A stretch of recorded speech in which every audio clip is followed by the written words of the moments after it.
See, bleak is not the word, Aman, but one thing is evident that the market trajectory, which was that you buy high and sell higher, that is getting challenged. Now the market mood is that you buy when there is a bad day, you buy when, you buy at lower levels. I think that this market now will see two factors which would be at play. Number one, the weak hands would be forced to exit.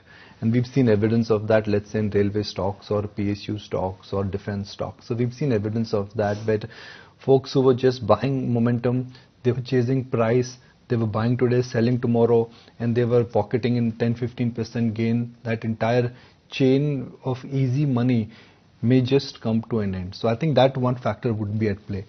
Second, I think the real true value guys will only come when there is a little bit of panic or further drawdown in the market.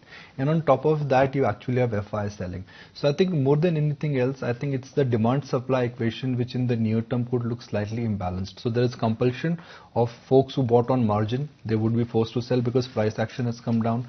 The true blue value guys are unlikely to be coming out at this level because markets entirely are not cheap, and on top of that there is FI selling. Now, a combination of all these three factors together in the near term may just create a liquidity vacuum. But I continue to maintain that you want to be a buyer. You want to use the decline to your advantage. You want to be selectively putting money to work. This may not be the level to put money to work because I continue to maintain that the seasonality in January is something which has not been on our side, and I'm not surprised with what all is happening. Now what will happen is that everybody will start looking at value, and closer sub 20,000, maybe another 5%, 10% fall in some individual stocks, value will start surfacing up. It is not that it is game over. Game is not over. The bull market is still intact, but this is a painful patch in the bull market where the excesses which got created, they are, going to be cleaned out. There is something called past, and the past of October, November, and December has been so nice for everybody that you tend to extrapolate that kind of a price action in future, but does not work that way. Yeah.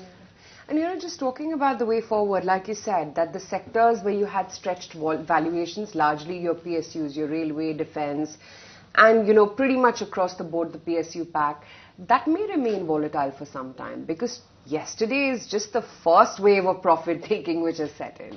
I think there was compulsion which was at play. So what was happening, if you look at the number of stocks in FNO ban, you look at the margin funding. Margin funding, and just break it for a view, is that you pledge some shares and then on top of that you build a position.